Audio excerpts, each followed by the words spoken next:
The night was silent, the kind of silence that wrapped around the countryside like a blanket, broken only by the sound of crickets and the faint rustle of wind through the tall corn. The man lay sleeping in his room, the window open just enough to let the cool air in. It should have been a peaceful night, the kind of night he always loved about living on the farm, where the stars stretched endlessly across the dark sky and the land whispered with a calm only the country could give. But something stirred him from his rest. At first it was faint, a strange smell drifting through the air. It was sharp, bitter, different from the usual earthy scent of soil and crops. Smoke. His eyes snapped open, and he sat up quickly, his heart already pounding as the realization hit him. He threw the blanket aside, rushed to the window, and looked out. What he saw froze him where he stood. Orange light glowed against the dark sky, flickering like the devil's hand stretching upward. Flames licked the barn, spreading fast, consuming the dry wood and hay with hungry speed. The fire was no small spark. It was an inferno, and it was spreading. Without a second thought, he ran barefoot out the door, the ground cool beneath his feet, his lungs already filling with the thick, choking smoke that rolled toward him. The night air was alive with chaos now, the crackle of burning wood, the popping of nails as boards collapsed, the shrieks of frightened animals trapped inside stalls. He grabbed the handle of the barn door, pulling with all his strength, but the fire had already eaten into the beams, and the heat seared his skin. He staggered back, covering his mouth with his arm as sparks showered him. The barn's roof groaned, heavy timbers shifting under the assault of the flames. Neighbors had seen the glow too. Lights flicked on in nearby houses, and within minutes figures came running down the dirt path, shouting, carrying buckets, pulling hoses, anything they could find. "Get water," someone yelled. Another voice cried out, "The barn's going down." The man barely registered their words. His focus was on the animals, his cattle, his horses, the ones his family had raised for years. He tried again to push the side gate open, but the metal was already warped with heat, glowing red in places. A horse screamed from inside, the sound stabbing through his chest, and he shouted in rage, helplessness tearing at him. Two neighbors grabbed him, pulling him back as the side of the barn collapsed in a shower of sparks. "It's too late," one of them shouted. "You'll die if you go in." He struggled against their grip, but he knew they were right. His barn, his animals, his work, it was all gone. The fire roared higher, the heat forcing everyone to retreat farther back. The night sky glowed as if the stars themselves had been replaced by fire. The farmhouse was safe for now, the wind carrying the flames away from it, but the fields were not. Sparks floated like demons across the dry corn stalks, and soon parts of the crops caught fire too, flames running through the rows like snakes. The neighbors formed a line, buckets passing hand to hand, water splashing desperately against the fire, but it was like trying to put out the sun with a glass of rain. The man fell to his knees in the dirt, his hands trembling, his chest heaving, his eyes fixed on the destruction. This farm was not just a piece of land. It was his father's legacy, his grandfather's sweat, his family's blood. He had grown up playing in that barn, learning how to work the soil, how to treat animals with care, how to live with the land instead of against it. Every nail, every beam, every patch of dirt carried memories, and now all of it was being erased in front of his eyes. By the time dawn broke, the fire had eaten its fill. The barn was gone, reduced to blackened beams that jutted from the ground like bones. The fields were scarred, long patches of corn turned to ash. Smoke still curled lazily into the sky, the stench of it heavy in the air, clinging to clothes and skin. The neighbors stood in small groups, whispering, their faces grim. No one spoke loudly. The man stood alone at the edge of the ruins, his eyes fixed on the smoldering remains, his fists clenched so tightly that his knuckles turned white. He heard the whispers, even if they thought he didn't. It spread too fast. It couldn't have been an accident. Somebody did this. He turned his head slightly, his jaw tightening. Deep down, he already knew. Fires didn't start like that on their own. Not in the middle of the night, not so suddenly, not with flames spreading that fast. Someone had wanted this. Someone had set this fire with purpose. As he walked slowly across the ashes, his boots crunching over the remains, he bent down and picked up a piece of charred wood. It crumbled in his hand, falling like black dust through his fingers. His face showed no tears, no cries, only a calm that felt heavier than grief. This was not just loss. This was war. The sheriff arrived later that morning, his car crunching over the gravel road, his hat pulled low as he stepped out, surveying the wreck. He asked the usual questions, took down notes, but even he seemed uneasy. The smell of gasoline lingered faintly in the air, sharp beneath the smoke. The man noticed it. So did the sheriff. Their eyes met briefly, a silent understanding passing between them. But when neighbors pressed the sheriff, demanding to know if this was arson, he shook his head and muttered about no evidence yet. The man said nothing. He didn't argue, didn't accuse, didn't raise his voice. He simply stood among the ruins, his silence heavier than anger. Because he knew patience. He knew how to wait for the right moment. He knew the truth always showed itself eventually. As the day wore on, more people arrived, their sympathy clear, but their whispers sharper now. Everyone in town knew who had been pressuring him to sell. Everyone knew about the developers, about the men who wanted his land for their resorts and their profits. Everyone knew Karen and her partners had been circling like vultures, waiting for the chance to swoop in. And now, with the farm gone, they would think he was finished. They would think he was broken. They would think he had no choice but to surrender. But as he stood there, smoke rising behind him, his eyes cold and steady, he whispered to himself words no one else heard. "You took my farm. I'll take everything from you." The smell of smoke still clung to the air long after the fire had died, drifting across the fields like a cruel reminder of what had been lost. The man walked slowly through the blackened ruins, his boots sinking into the soft ash where crops had once stood tall and proud. Every corner of the farm told a story of destruction. The barn was a skeleton, beams twisted and broken, the land scarred by fire's greedy hunger. But beneath the silence of loss, another feeling burned within him, stronger than grief, stronger than fear. It was anger. Not the kind that screamed or lashed out, but the kind that settled deep in the chest like stone, heavy and unmovable. The kind that waited. The sheriff had left hours ago, his car trailing dust on the road, his notebook filled with empty words about further investigation. The neighbors had gone home too, shaking their heads, whispering about how unfair it was, muttering about who they thought was behind it. But the man stayed. He stayed because this land wasn't just his. It was his father's before him, and his father's before that. Generations had bled into this soil, and now someone had tried to erase it with fire. He crouched low near the edge of the barn, his eyes narrowing as he studied the ground. Most of it was ash, but here and there he saw signs. A faint trail in the dirt, too straight to be random. A half-melted can buried beneath the rubble, its smell unmistakable. Gasoline. He picked it up with 2 fingers, his jaw tightening. The sheriff hadn't wanted to say it out loud, but the truth was right here. This wasn't an accident.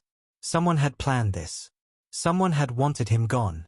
Later that day, when he drove into town to buy supplies, he heard the whispers louder.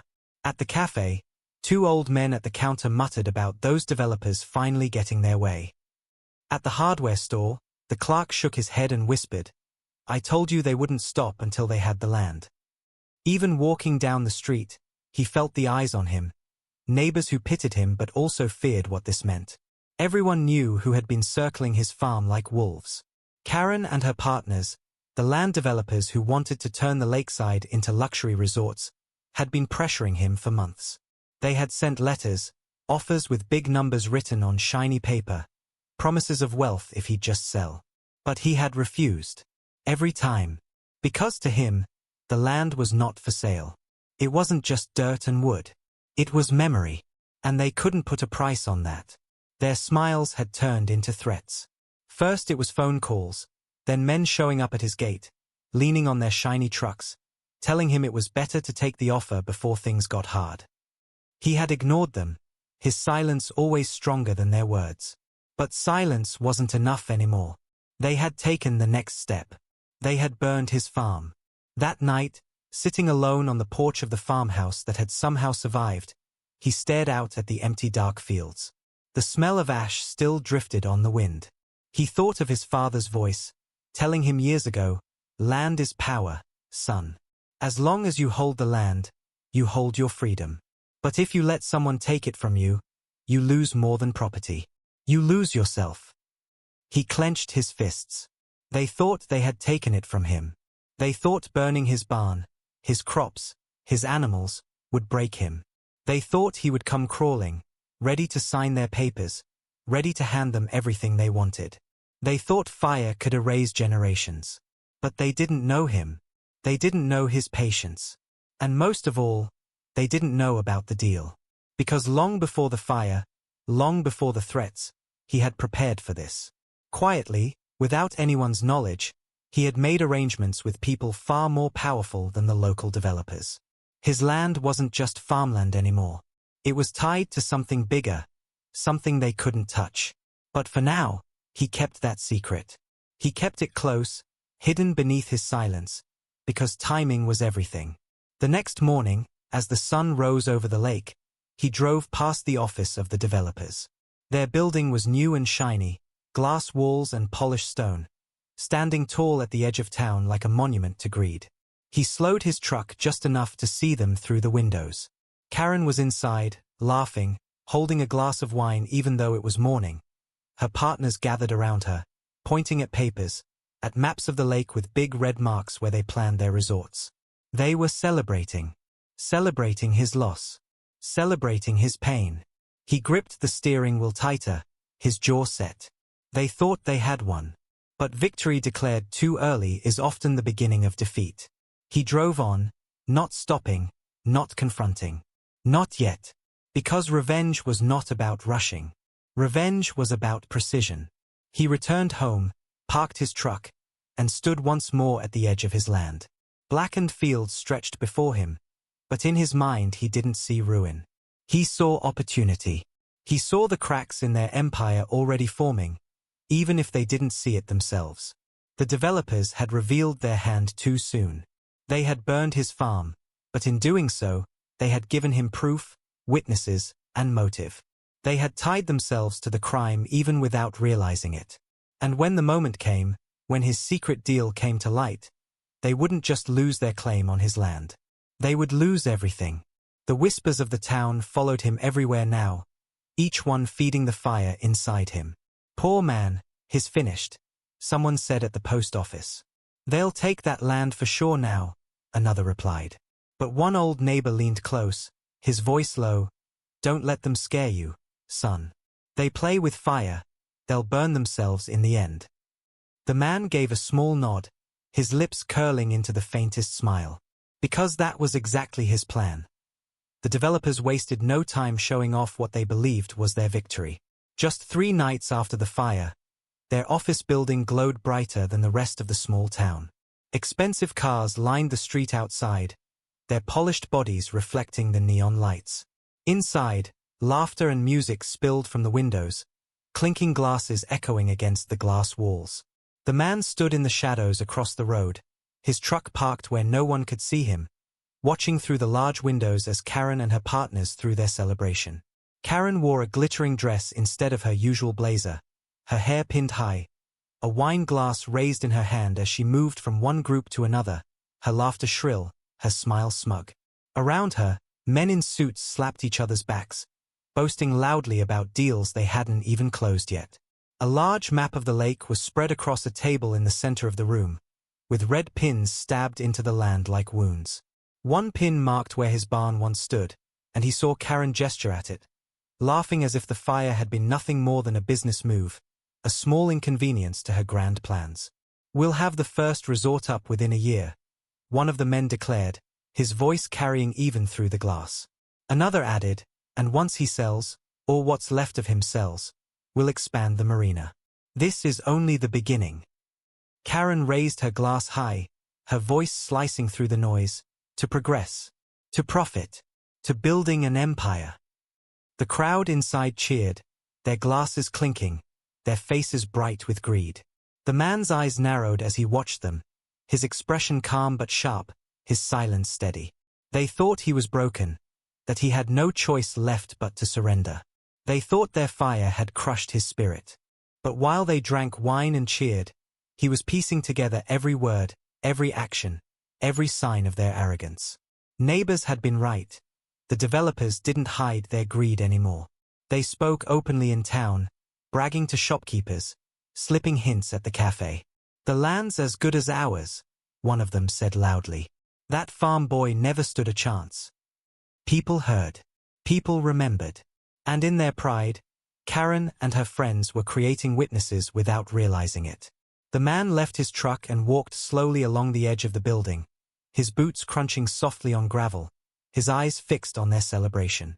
He didn't step inside, didn't announce himself.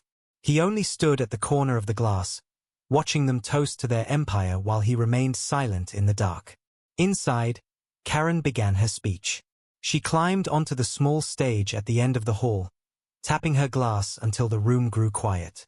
She stood tall, her confidence glowing brighter than the lights above her, and she spread her arms wide. "What you see behind me," she said, pointing to the map, "is the future. This lake, these fields, these lands, we are turning them into something greater than farmland, greater than old barns and broken fences. We are building resorts, hotels, restaurants, a paradise for the wealthy. And do you know what stands in our way? Nothing. Not anymore." The crowd cheered, clapping and laughing, some shouting "Here, here," as they lifted their glasses. Karen's smile grew wider, her eyes sharp with triumph. "The farm is gone. The owner will break soon. He has no money, no crops, no barn. He cannot fight us. He will sell, and when he does, our empire will rise from his ashes." The cheers grew louder, echoing through the room, bouncing off the glass walls. The man clenched his fists at his side, his knuckles tight, but he didn't move. He didn't rush in, didn't shout or fight. Revenge was not taken in anger, it was taken with patience. He turned away from the glowing building, the sound of their laughter following him into the night like a taunt. As he drove back down the dark road toward his farm, his eyes never left the horizon. Their empire was rising now, but empires built on fire and lies never stood for long. He had something they didn't know. A deal. A card hidden close to his chest, waiting for the right time to play. And when it came, the fire they had lit on his farm would look small compared to the blaze that would consume their empire. For now, he let them celebrate. Let them boast. Let them believe the land was already theirs. Because the higher they climbed, the harder they would fall, and he would be the one to make sure they fell into ashes. The night after the developer's party was quiet on the man's land, but his mind was not. He sat at his kitchen table with a single lamp glowing above him, papers spread out neatly in front of him. Unlike Karen's binder of fake rules, these were not for show. These were real contracts, heavy with signatures and stamps, carrying the weight of law and power.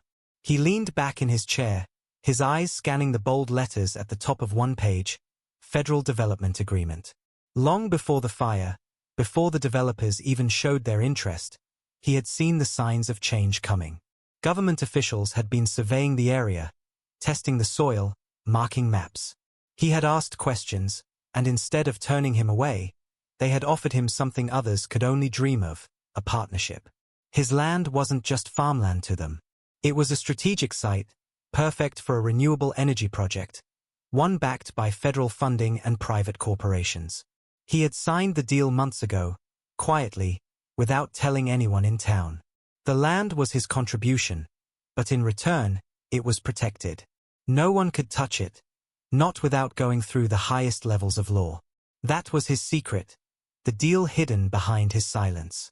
And while Karen thought she was clever, burning barns and planting red pins on her map, she had only dug her own grave. Because by destroying his farm, she had destroyed federal project property.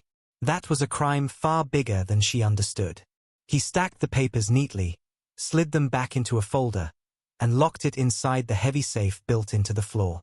Then he sat still for a long while, listening to the wind outside, the faint creak of the house settling, the quiet hum of night. His patience was unshakable. Timing mattered. Let Karen laugh a little longer. Let her empire of greed grow taller. When the truth hit, the fall would be louder, harder, and final. Over the next few days, whispers spread faster through the town. Karen's allies bragged at the cafe, boasting that construction equipment would arrive soon. Surveyors in bright vests began walking the edge of his land, hammering small flags into the dirt, marking territory they did not own. Neighbors grew angrier, some brave enough to tell the developers to stop, others afraid to speak too loud. But the man remained silent, his calmness confusing everyone. Some thought he had given up. Others thought the fire had broken him. Karen believed she had crushed him completely, strutting around town with her binder, repeating to anyone who would listen that the farm would soon belong to her empire. She didn't know that every flag her men hammered into the ground, every blueprint she waved around, was only building a bigger case against her. One afternoon, while Karen and her board sat in their office reviewing plans, they received a letter. It was not like the notices she sent. This envelope was heavy, stamped with the seal of a federal agency. She ripped it open, her smile fading as her eyes scanned the words. Her hands began to tremble. The letter was clear. The land she claimed, the farm she had tried to destroy, was under federal protection. Any attempt to seize it, damage it, or claim ownership would result in investigation and prosecution. Karen's face drained of color, but she hid the letter under her binder before her board could see her fear. She forced a smile and told them it was just routine paperwork. But deep inside, panic grew. She had been so sure, so loud, so arrogant. She had called the fire a victory, she had called the land worthless. And yet, she had no idea that the man she mocked was holding a card bigger than her entire empire. That evening, while the developers laughed inside their office, the man walked calmly through his land, the ashes of his barn crunching under his boots. He looked at the flags they had planted, bright red against the blackened soil, and he smiled faintly. They thought they had claimed his ground, but in reality, they had only marked their own downfall. Because when the truth came crashing down, when federal law moved in, every one of their flags would be ripped out, every piece of their empire burned to the ground. He bent down, plucked one of the flags from the soil, twirled it between his fingers, and whispered to himself, "You burned my farm. You woke the wrong fire." The letter was only the beginning. Karen had tried to hide it, stuffing it into her binder and locking her office door, but fear was like smoke. It always found a way out. By the next week, whispers began to spread in town, not from the man this time, but from lawyers, bankers, and even a few uneasy investors. People had heard about the federal warning, and it made them nervous. Developers who had been bragging days ago now spoke in hushed tones, their laughter replaced by clenched jaws. Karen kept her smile fixed in public, but her eyes darted nervously every time someone mentioned the lake. In their office meetings, she slammed her hand on the table, insisting everything was fine, that it was only a paperwork misunderstanding. But her partners weren't convinced anymore. They had risked money, reputation, and land deals on her promises, and now they saw cracks in her empire. Meanwhile, the man stayed silent, watching as their confidence slowly crumbled. He didn't need to argue or shout. Every day that passed brought more pressure on them. Banks delayed their loans, permits were questioned, construction crews hesitated to bring equipment onto land marked in federal documents. One by one, the pillars of their empire began to shake. Then came the investigators. They didn't arrive with sirens or flashing lights. They came quietly, in plain suits and cars without markings, speaking politely but writing down every detail. They asked questions in town, about the fire, about the threats, about the celebration the developers had thrown just after the barn burned. Neighbors who had whispered in private now spoke freely, pointing fingers, recalling details, sharing what they had seen and heard. The man didn't have to lift a finger. The town spoke for him, and their words painted a picture darker than fire ever could. Karen tried to control the damage. She called emergency meetings, begged her partners to stay calm, tried to bully her way through the panic. But the more she pushed, the more they slipped away. One partner withdrew his investment, pulling out with a letter that cited legal concerns. Another stopped showing up to meetings, leaving Karen fuming alone at the head of the table. The empire she had built on greed and intimidation was crumbling faster than she could patch it. The breaking point came when the sheriff returned, not with sympathy this time, but with questions she couldn't answer. He carried reports from the investigators, lists of witnesses, and even samples from the fire site that pointed to gasoline.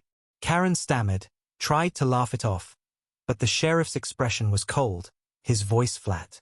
"This isn't paperwork, Karen. This is arson. And it's federal land now." That single sentence was enough to turn the room ice cold.